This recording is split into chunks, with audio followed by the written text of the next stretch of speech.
الحمد لله الذي جعل الموت والحياة ليبلونا أينا أحسن عملا. أشهد أن لا إله إلا الله وحده لا شريك له، وأشهد أن محمدا عبده ورسوله.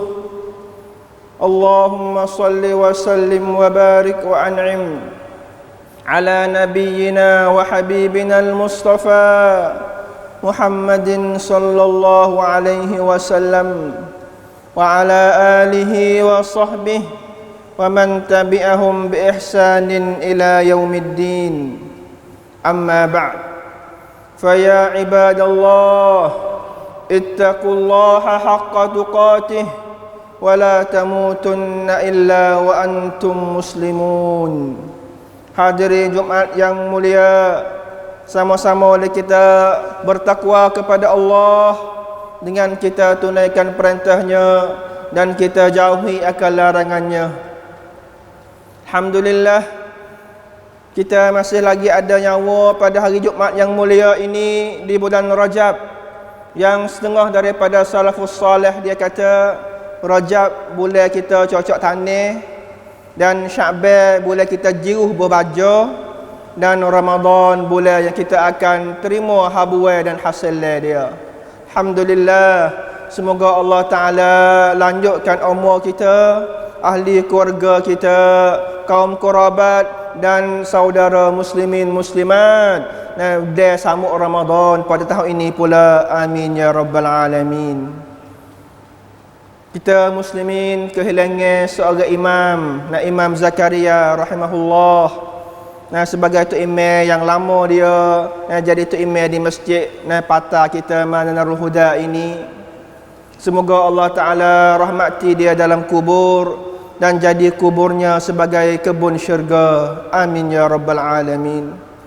Muslimin saya kasih sekalian, apabila kita kecil hak kematian, mungkin ramai daripada kita rasa serabuknya hati dia.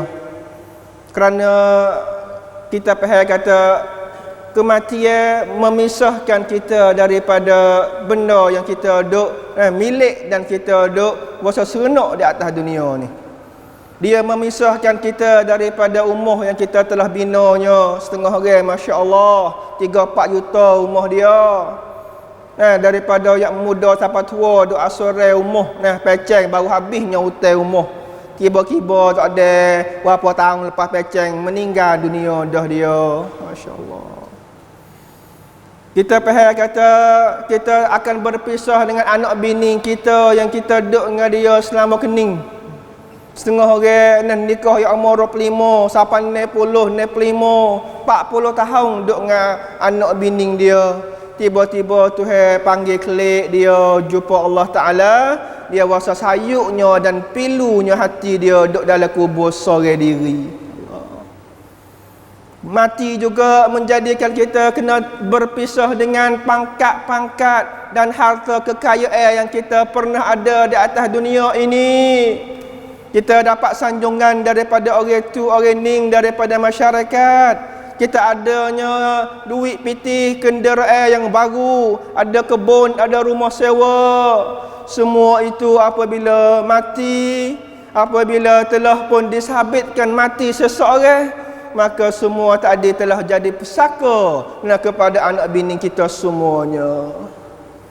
Yang saya cuba nak beri perhatian kepada kita, wahai muslimin, pada tengah hari yang mulia ini, sebenarnya dalam Islam kita, kalau tengok kepada marhalah ataupun cuang ciwit yang kita ada, wahai muslimin, semenjak kita daripada alam ruh, alam zurriyah, alam yang Allah Ta'ala jadikan ruh manusia semua. Sebelum Tuhan hatta mari dunia, Tuhan ipung belaka ruh-ruh manusia dalam alam ruh, dia panggil.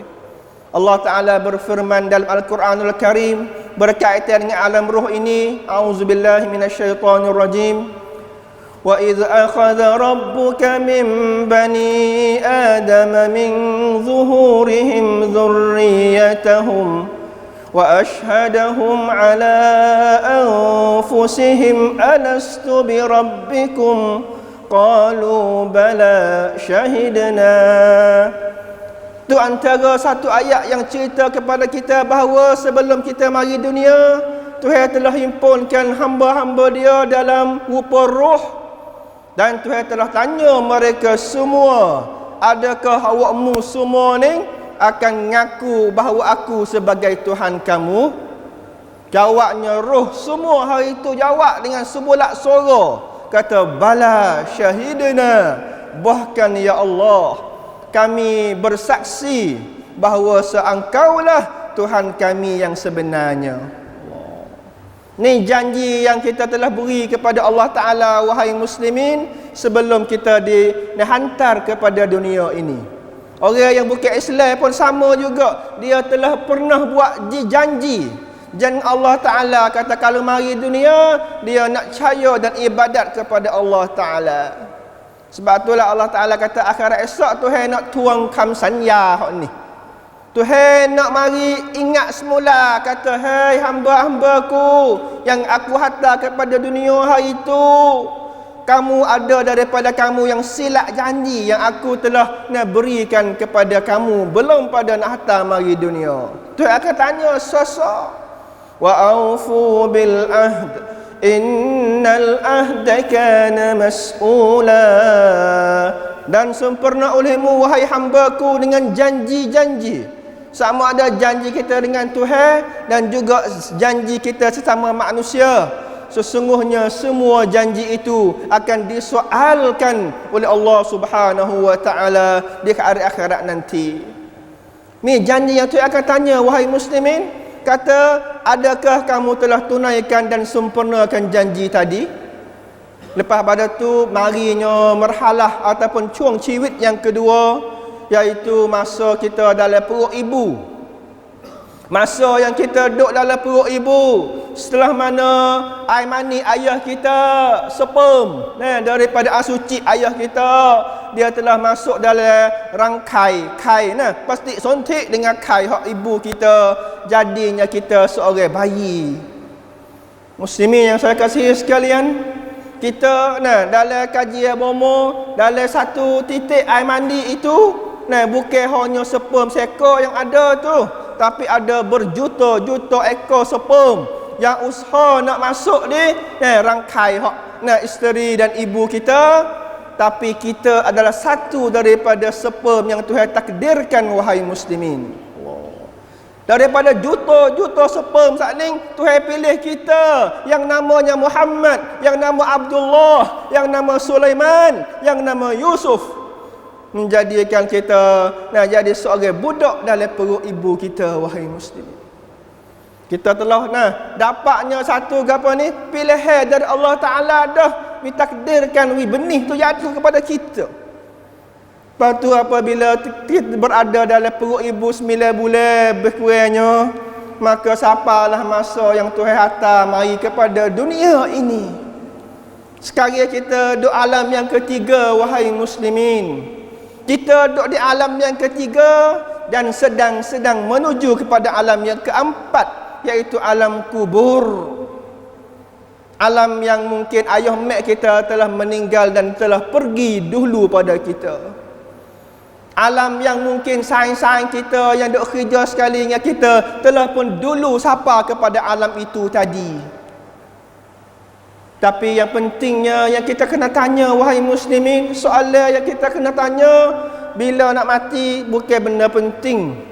Umur berapa Tuhan nak ambil kita kelik dia, ada masalah gapo? Soalan yang kita kena tanya, apakah yang kita akan bawa bersama kita untuk kita jumpa dengan kematian? Soalan yang kita kena tanya kita, adakah telah kita bersiap sedia penuh dengan bekalan untuk kita bawa kepada alam kubur sana wahai muslimin? Kerana Nabi SAW ada bersabda, innal qabra awwalu manazilil akhirah. Sesungguhnya kubur itu adalah langkah yang pertama bagi alam akhirat. Alam hak mula-mula akhirat kita nak tepuhnya, iaitu nama dia alam kubur. Fa in naja, jikalau selamat kita dalam kubur, fama ba'dahu aisar, maka benda yang lepas kubur itu akan lebih mudah lepas pada tu. Allah. Tetapi sebaliknya, kalau siapa dalam kubur tu dak selamat dah, penat dah, sakit dah, tepik dah, maka benda yang dia akan jumpa lepas pada kubur kau berat dan kau dahsyat lagi, wahai muslimin. Dia tak serupa dengan kita di atas dunia. Nah, kalau dunia ni kau payah, nah perinjateri naik perinjatu kau payah, perinjatu nak ngaji sampai doktor kau payah. Orang jadi pucuk sak teracan nak naik kepada rosak teracan bukan mudah. Orang jadi rosak teracan nak naik sak teracan bukan mudah. Kau payah dunia ni. Tapi hak akhirat Nabi kata kubur ni sebagai neraca yang pertama yang kita boleh tahu dah. Kata aku lepas pada kubur ni kau senang ke kau sunnah, kau susah kau penat. Allahu akbar. Itulah antara hadis Nabi SAW berkaitan dengan ayat yang kita dengar tu imam duk baca. Malaikat apabila dia nak ambil nyawa, malakul maut, malaikat yang diwakil oleh Allah Ta'ala yang main nak ambil nyawa kita, apabila roh tu orang beriman, dia panggil dengan lembutnya, ya ayyatuhan nafsul mutmainnah irji'i ila rabbiki radiyatan mardiyah fadkhuli fi ibadi wadkhuli jannati. Tu panggilan dan seruan malaikat yang nak ambil nyawa kita tu. Teka dia duk tarik nyawa kita tu, baik wahai muslimin, kalau kita orang mukminin, kalau kita orang salihin, kalau kita orang muttaqin, malaikat akan panggil, hei diri yang mutmainnah, yang tenang, kembalilah engkau kepada Tuhanmu dengan keadaan radiyah, yang Tuhan tu redha kepadamu dan mu tu redha kepada Allah Ta'ala. Ni benda yang kita tahu dah minit tu sebagai kerang taksin dah. Kata lepas kubur ni, iaitu dalam kubur dan selepasnya kita akan dapat kebahagiaan ataupun kecelakaan, wahai muslimin. Sebab itulah saya cuba nak beri peringatan saya sendiri mula-mula dan kepada kita muslimin yang saya hormati sekalian, bahawa apakah persiapan yang kita telah sedia untuk jumpa Allah Subhanahu wa taala. Satu kali sahabat radhiyallahu anhu dia bertanya, ya Rasulullah, mata sa'ah, bila ke berlaku kiamat? Bimbang. Malah sahabat tanya, bimbang nak berlaku kiamat ni. Nak tahu kata bila kiamat, Jumaat mana kiamat tu? Nabi kata, "Madza a'datta laha?" Nabi jawab kelik kata, apakah yang kamu siap sedia nak jumpa dengan hari kiamat tadi? Nabi tak ada royak kata bila, bulan mana, tahun mana, tapi Nabi jawab yang lebih pedah pada tu lagi. Kalau kita tahu kata Jumaat mana nak berlaku kiamat, kalau kita tahu kata bulan mana nak berlaku kiamat, tapi kita tidak ada persiapan, rugi saja ilmu itu, dah muslimin. Batulah sebagai soalan yang kita kena tanya, setiap hari kena tanya diri, kata kalau Tuhan kata malam ni mu mati kuning, malam ni mu nak buat gapo lagi masa neja yang ada, wahai muslimin. Sayangnya Allah Ta'ala tak royak kepada kita bila nak mati. Allah Ta'ala tak nak royak kata, kalau Tuhan kata semua umat Nabi ni mati umur 3 belaka sepengan Nabi Muhammad SAW. Mudah pasal tu. Mudah kita tak apa, kalau mudah tak apalah kita dah duk biasa tak ada dah, duk ambil berat agama tak apa. Nanti umur 50 kau taubat dia lagi. Tapi siapa yang tahu, wahai muslimin, 20 pun mati, 40 pun mati, 60 sama telah dah akan mati. Menjadikan kita kena sentiasa berwaspada, menjadikan kita tak boleh nak buat calacai dengan hidup kita dunia ini. Walaupun kita telah pun berada dalam keadaan semaya tak tinggal dah sekalipun, wahai muslimin. Walaupun dalam keadaan kita rasa kata tak apa dah, aku ni semaya puasa lagi, zakat lagi, haji cukup dah, rukun Islam 45 negara cukup belaka dah. Tetapi masih lagi ada di sananya cubaan-cubaan. Innamal a'malu bil khawatim. Sesungguhnya amalan seseorang, hak nak tengok kata jaya tak jaya sungguhnya, Nabi suruh tengok hari yang dia mati dalam keadaan manakah dia mati dan dengan amalan manakah dia meninggal dunia, wahai muslimin. Satu kali sahabat radhiyallahu anhum, ada seorang sahabat, dia duk bawanya apa tu, dia duk carinya mayat ya, sahabat saing-saing dia yang mati syahid dalam peperangan. Maka sahabat pakak cari hak ni mati dah, syahid dah. Jumpa pula yang kedua, hak ni mayat yang syahid pula yang kedua. Duk bila mayat-mayat yang mati dalam peperangan bersama Rasulullah sallallahu alaihi wasallam. Satu orang tu sahabat pun pergi jumpa mayat dia.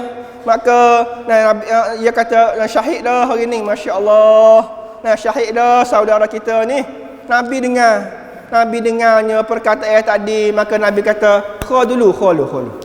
Sebab saat ni baru malaikat mai royak kepada aku.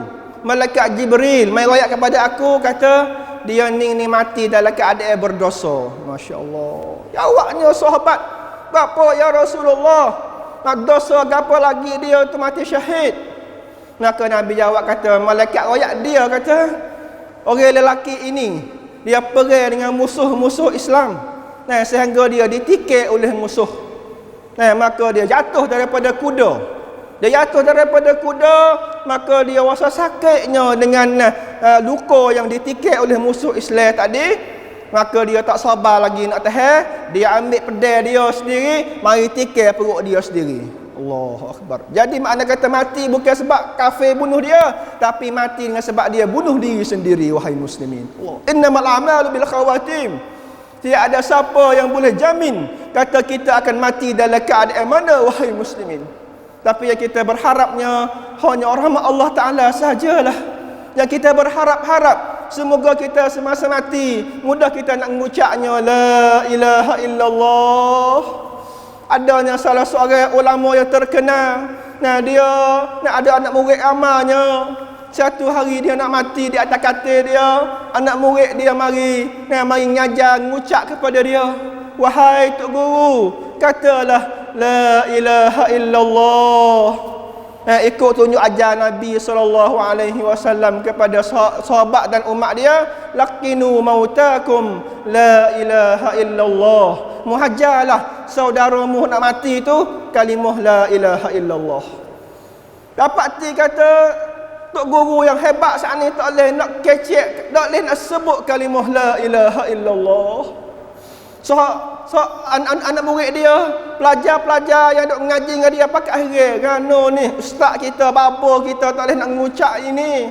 Sedangkan dia orang alim, sedangkan dia tu orang amat ibadat kuat dia. Maka dapat ti kata dia pun dah tak tahu tak boleh nak sebut. Sehingga dia kata, "Hei anak muridku, kecek kau lain boleh, tapi nak kata la ilaha illallah tak boleh, tak tobek mulut, wahai muslimin." Dia panggil pelajar, dia kata, "Hei, munggi panggil mak aku ustaz duduk rumah ni." Allah, mak dia. Maka mak dia pun mari. Tengok anak dia nak meninggal dunia dah. Anak nak mati belum pada mak. Takdir tu hai belaka. Ada anak yang mati belum ayah, ada anak yang mati belum pada abang dia dan sebagainya. Akhirnya mak dia kata, "Bapa tu, bapa kau tak apa berat sangat tu." Maka dia kata, "Hei mak, saya teringat kepada satu dosa yang saya pernah kecek kasar dengan mak hari itu." Allah. Saya pernahnya kecek pasal lawan mulut mak hari itu. Masa saya umur belas-belas sel lagi. Bukan tekah umur alim 60 ning. Tapi saya terlupa dah dosa tu, dah taubat lagi. Tak ada minta maaf kat mak lagi. Kerana dosa dengan manusia, wahai muslimin, ia kena minta maaf dengan Tuhan hak dulu.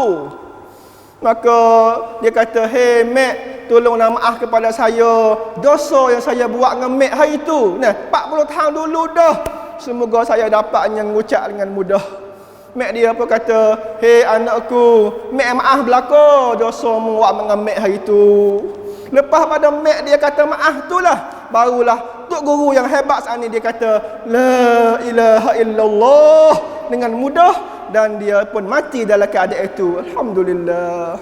Itulah sebagai sepatah ruang yang saya cuba nak beri kita gambar kata inilah kematian yang kita akan menghadapi setiap orang. Tidak ada kecuali pun ia akan jumpa dengan kematian. Ada lagi sepatah ruang yang saya cuba nak kecik hak kematian pada khutbah yang kedua.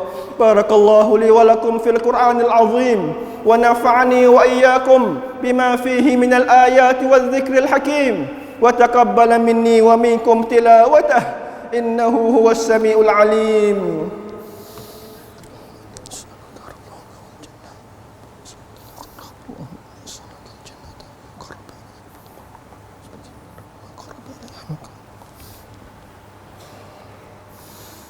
Alhamdulillahilladzi hadana lihadza wa ma kunna linahtadiya laula an hadana Allah.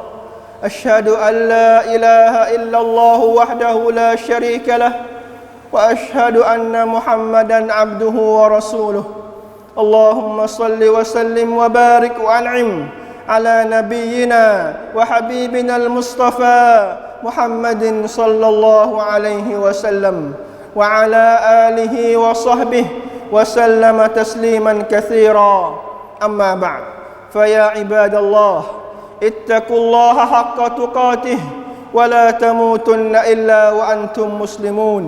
Hadirin Jumaat yang mulia, bertakwalah kepada Allah dan janganlah kita mati melainkan kita seorang muslim yang sebenarnya. Sambungnya khutbah pertama tadi, di antara hakikat kematian yang Allah Taala sebut dalam Al-Quranul Karim, a'udzubillahi minasyaitonir rajim. Kullu nafsin dha'iqatul maut. Setiap diri mesti kecap akan kematian. Semua yang bernyawa, yang bernafas kena jumpa dengan kematian. Dan ayat yang lain mari tambah pula, wa ja'at sakratul maut bil haqq dzalika ma kunta minhu tahid. Dan datanglah kesakitan masa mati dengan benarnya. Dalam Quran ayat kata ada di sananya kesakitan masa mati wahai muslimin yang digelar yang dipanggil dengan kalimah sakratul maut. Sakratul maut, ulama kata kesakitan yang seseorang nak mati dia kecak masa tu, dia rasa masa tu yang menyebabkan dia tu belaloknya mata-mata dia. Yang menyebabkan dia itu mungkin hidung dia tu mungkin jadi reyuk, jadi bukan duk biasa-biasa ni dak. Yang menjadikan mungkin kita nampak tangan dia, kaki dia, sepornya dia kena gapo tu, kemah. Duk kam bahasa ni. Tu antaranya sakratul maut yang seseorang itu menghadapi masa mati wahai muslimin. Sehingga Rasulullah sallallahu alaihi wasallam pun tidak selamat juga daripada sakratul maut. Masa Rasulullah sallallahu alaihi wasallam duduk dalam rumah baginda, hari yang Nabi kita nak wafat, marinya malaikat Israel nak ambil nyawa Nabi sallallahu alaihi wasallam. Malaikat Israel, malakul maut yang Tuhan hantar dia, hey malaikat Israel, dia ambil nyawa Muhammad hari ni ya. Tapi kalau dia tak say mati lagi, tak apa lah, tak usah ambil lagi. Klik mari dulu. Tuhan besar kepada malaikat Israel. Maka siapalah malaikat Israel di pintu Nabi kita, pintu rumah Nabi sallallahu alaihi wasallam. Malaikat Jibril duduk mari sekali dengan Nabi dah. Malaikat Jibril duduk tepi dengan Nabi dah. Dia nampak malaikat Israel mari di pintu rumah Nabi. Maka dia tanya, ya Rasulullah, malaikat Israel minta izin nak masuk dalam rumahmu, nak ambil nyawamu. Allahu Akbar. Satu detik yang sedihnya apabila seorang Nabi sallallahu alaihi wasallam akan berpisah dengan sahabatnya dan umatnya selama-lama. Maka jawabnya Nabi, sebelum nak jawab Nabi tengok kepada Siti Fatimah, anak perempuan dia duduk tepi dengan dia, tengok muka anak Tino, tengok muka pula malaikat Israel. Allah. Menangisnya Nabi, anak pun sayang, dengan Tuhan pun nak jumpa. Akhirnya Rasulullah sallallahu alaihi wasallam dia kata, ilar rafiqil a'la. Aku pilih nak jumpa dengan Allah Subhanahu wa taala pada hari ini. Apabila sebut kalimah itulah, nah malaikat Israel pun barulah masuk mari rumah Rasulullah sallallahu alaihi wasallam dan mari nak ambil nyawa Rasulullah. Semasa malaikat nak ambil nyawa tadi, wahai muslimin, satu daripada peristiwanya, Nabi minta air daripada Siti Aisyah radhiyallahu anha. Siti Aisyah, isteri dia duduk tepi dia juga, minta air, sebekah air. Maka dibawanya bekas air kepada Nabi. Nabi pun ambilnya, tangan baginda celup dalam bekas tadi, mari luruk sapuh di muka Rasulullah sallallahu alaihi wasallam. Tunggu 4-5 kali. Maka Siti Fatimah tapak, ya Rasulullah, ya Abi, hei ayahku, nampakmu sakitnya ya Rasulullah, hei ayah, kerana nampakmu sakit itu, sedangkan engkau orang yang Tuhan paling sayang di atas muka bumi ini. Maka Nabi jawab kepada anak tina dia, wahai Fatimah, tak usah bimbanglah. Kali ni ayah sakit sekali terakhir dah. Lepas pada ni ayah tak sakit lagi lepas bila. Allah. Kesakit yang Tuhan royak dalam Al-Quran, Nabi sallallahu alaihi wasallam pun telah kecapnya, wahai muslimin. Sehingga kena ambilnya air tangan mari luruk ambil tangan celup dalam air, luruknya di pipi dan di dahi Rasulullah sallallahu alaihi wasallam. Apatah kita orang yang banyak berdosa ini? Apakah kita semasa kematian yang masih lagi ada dosa tu dosa ni, wahai muslimin? Memanglah kesakitan masa mati akan berlipat ganda daripada Rasulullah sallallahu alaihi wasallam. Tapi wahai muslimin, yang kita berharap-harap, walaupun Allah Taala wi masa sikitnya kepada kita, tapi benda yang Tuhan wi kepada umat Nabi ini adalah double dan berlipat ganda. 5 waktu kita semaya 5 kali sehari, tapi Tuhan wi malaikat tulis 50 kali, wahai muslimin. Supaya malaikat Isra Mi'raj yang Tuhan tu fardu kepada Nabi kita mula-mula 50 waktu. Tapi Tuhan kuih siapa tinggal 5, tapi Tuhan kata, wahai Muhammad, semaya 5 ya, tapi aku nak suruh malaikat tulis 50 waktu kamu semaya. Lailatul Qadar yang kita akan sapa dalam bulan Ramadan tahun ini, insya-Allah 1 malam lebih pada 1000 bulan, wahai muslimin. Lailatul Qadri khairum min alfi syahr. Amalan-amalan yang macam inilah, masa-masa yang Tuhan wi macam inilah menjadikan kita orang muslimin kena rebuknya masa ini. Kena cuai okat. Masa yang berlipat ganda ini, masa yang Tuhan doublekan amalan-amalan kita ini, cubalah kita membanyaki, wahai muslimin. Banyakkanlah, sebab umur kita umat Nabi ni tak panjang sangat, tak sama dengan umat-umat dulu sampai 900 tahun, sampai 1000 tahun. Kita nak cari sampai 80 tahun ni pun sudah pun payah, wahai muslimin. Cuba nak nasihat pada khutbah akhir ni, cubalah seseorang pergi buatnya soalan dan jawab kepada dia sendiri, kata kalau Tuhan nak ambil nyawa dia kurang belah malam ni, siap tak lagi nak jumpa dengan kematian? Cuba awak senarai, cubalah kita jawab sendiri, kata oh tak siap lagi. Kalau tak siap lagi, bila kita nak siapkan? Kalau di sana ada lagi dosa, bila kita nak minta maaf lagi? Kalau di sana ada lagi amalan-amalan soleh yang kita belum lagi buat, bila lagi kita nak buat? Janganlah kita melewatkan masa sehingga sapanya nyawa di halkum, baru kita sesal, baru kita minta sehari lagi tak apa dah, nak sedekah lah, nak buat baik lah, nak buat gapo lah. Jangan bloning masa sihat, wahai muslimin. Buatlah amalan soleh yang kita cekap buat. Dan masa sihat inilah, carilah orang yang kita ada buku dengan dia, salah silap dengan dia, pergi minta maaf banget, pergi minta maaf kepada tuan hak tu.